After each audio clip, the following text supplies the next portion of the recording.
Welcome back to The Explainer. So, in our last session, we had a blast looking at the Raspberry Pi and the whole edge computing scene. But today, we're taking a massive leap forward. We're stepping out of the prototyping lab and diving headfirst into the deep end of professional industrial-grade embedded systems. That's right. Today, we're mastering the STM32. Now, you might be wondering, why focus on this specific chip? Well, just think about this. Millions of these exact devices are deployed every single day all over the globe.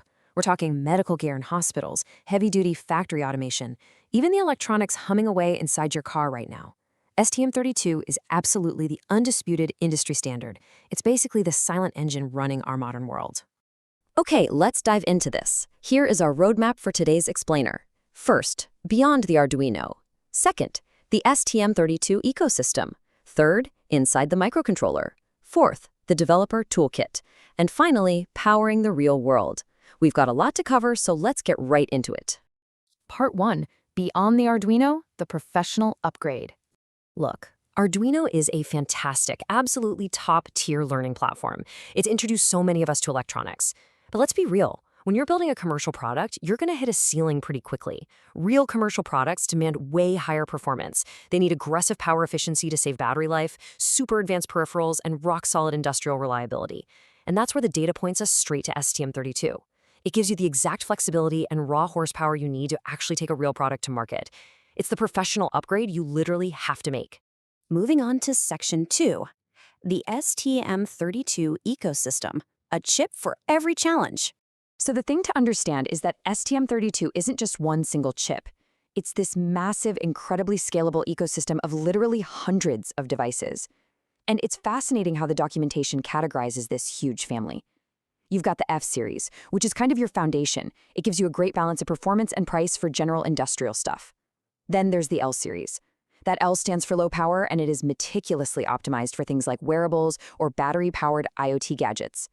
And hey, if you need to do some serious heavy lifting, you go for the H series. That's high performance for advanced robotics or computer vision. Basically, whatever bizarre engineering challenge you're facing, there is a chip perfectly tailored to solve it. Section 3, inside the microcontroller, the microscopic architecture. Let's zoom way in. At the heart of almost every single STM32 chip is an ARM Cortex-M processor core. You can think of this as the incredibly powerful brain of the whole operation. And ARM? Well, they are one of the most influential processor architectures on the entire planet. They power everything from the smartphone in your pocket to the systems in your car. STM32 essentially licenses this brilliant architecture, using variants from the super efficient M0 all the way up to the absolute powerhouse M7. It gives engineers world-class efficiency and massive scalability. Okay, so how does this all actually fit together on one tiny piece of silicon? Let's break down the hardware anatomy like it's a living, breathing organism. That CPU core, that's the brain, executing all your instructions. The flash memory and RAM act as the chip's memory, storing your firmware and temporary thoughts. The timers provide a steady heartbeat. Then you have the communication interfaces, things like USB, Ethernet, and CAN bus. Think of those as the nervous system, talking to other machines. And finally, the GPIO pins are basically the hands and feet, physically reaching out and connecting to external hardware. Without all these built-in peripherals, that genius CPU brain would just be sitting alone in the dark. But here's a fun question. How does a purely digital chip actually talk to our messy, chaotic analog world? Well, we have two incredibly important translators. First is the ADC, or analog to digital converter. See, the real world doesn't speak in ones and zeros, right? It's fluctuating temperatures, light levels, pressure waves. The ADC translates all those messy analog waves into neat digital values the CPU can actually understand. And then, going the other way, the DAC, the digital to analog converter, does the exact reverse. It takes the CPU's digital thoughts and translates them back out into analog signals. That's how you do things like generate audio or smoothly spin a motor. It's this perfect, seamless bridge between digital logic and physical reality. All right, on to Section 4, the developer toolkit, from hardware to code. So when you're ready to start building, you don't just grab a soldering iron and tackle a microscopic chip right out of the gate. Instead, you start with physical prototyping boards, like the popular Nucleo or Discovery series. From there, you boot up STM32 Cube IDE. That's the official, all-in-one development environment where you'll write and compile your code. And speaking of the code itself, embedded C and C++ are absolutely still the dominant languages here. They give you the raw performance and direct hardware control you need. But honestly, the real game changer is the professional debugging. We're talking pausing the chip in real time, inspecting your variables, and digging into memory analysis to see exactly what your code is doing deep inside the silicon. Now, I have to talk about one of the most fascinating tools in this whole ecosystem, this piece of literal graphical magic called STM32Cube-MX. Because back in the olden days, configuring your communication pins, setting up complex clock trees, routing interrupts, oh man, that meant spending days squinting at datasheets and writing the most tedious register code. But with Cube-MX, you do it all visually. You just click on the pins you want to use, tweak your settings, and boom, the tool automatically generates all the flawless initialization code right for you.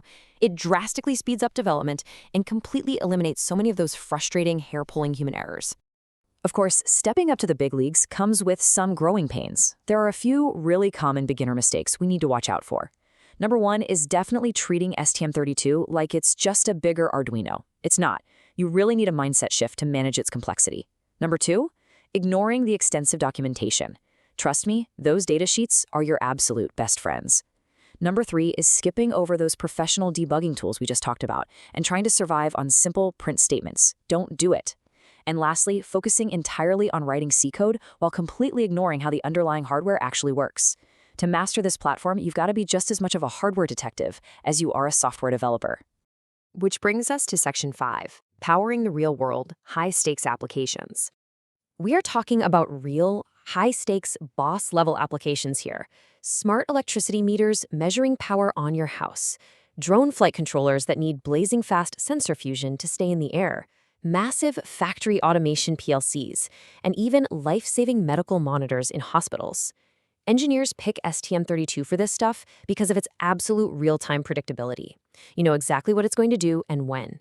And for things like portable healthcare sensors, those advanced low-power modes like sleep, stop, and standby mean these devices can sit out there running on tiny batteries for literally years. And the industry is pushing the boundaries even further right now. It's wild. Modern STM32 devices are quickly becoming the absolute backbone of Edge AI and the Internet of Things. Using frameworks like TinyML, we are genuinely running artificial intelligence, stuff like voice recognition, gesture detection, and predictive maintenance, directly on the microcontroller itself.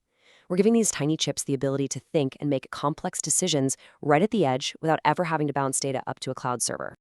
So let's connect all the dots and see how this fits into the broader embedded landscape. It all starts out at the edge, with sensors gathering raw data from the physical world. That data flows right into our STM32 microcontroller for split-second real-time processing. From there, the chip uses its communication protocols to push that information into broader IoT platforms and ultimately feeds it into those advanced edge AI models. STM32 is sitting squarely at the absolute center of this modern technological ecosystem. It really is indispensable. And honestly, that brings us to why this matters so much for you and your future.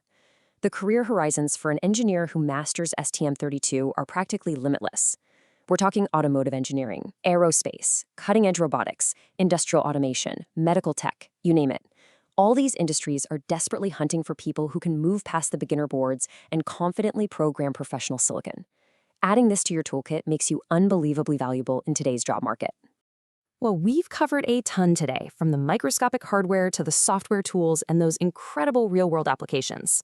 But up until now, we've really just been talking about bare metal programming, right? Where your code just runs directly on the hardware in one big, simple loop. But that leaves us with a pretty massive question to ponder. When you're building a truly complex system, like a drone or a life support machine, how do you reliably manage multiple, highly complex tasks at exactly the same time? Well, to pull that off, you need an operating system built specifically for the edge. And that perfectly sets the stage for our next explainer, where we'll be diving deep into free RTOS and real-time computing. Thanks so much for hanging out and exploring this with me today, and I'll catch you in the next explainer.